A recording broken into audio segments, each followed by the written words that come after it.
আসসালামু আলাইকুম রহমতুল্লাহি ওয়া বারাকাতুহু।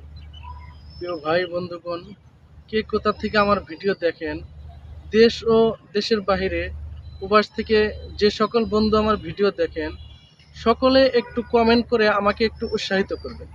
কারণ আপনারা যখন আমাকে একটু কমেন্ট করে নক দিবেন, তখন আমি বুঝবো যে আপনারা এখান থেকে আমার ভিডিওগুলো দেখেন।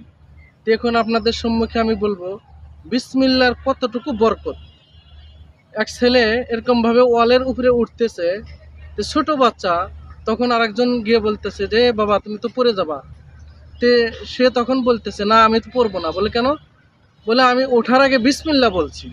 তো দেখেন, সে এটা কোথা থেকে শিখলো। সে এরকম ভাবে ঘরের ভিতরে তার মা তার বাবা এরকম ভাবে তালিম করতো। তো আমরা সকলে ঘরের ভিতরে ফাজালে আমল নামক কিতাবটি নিয়ে আমরা সকলে তালিম করব। সেখান থেকে আমরা বাচ্চাদেরকে অনেক কিছু শেখাতে পারবো ইনশাআল্লাহ।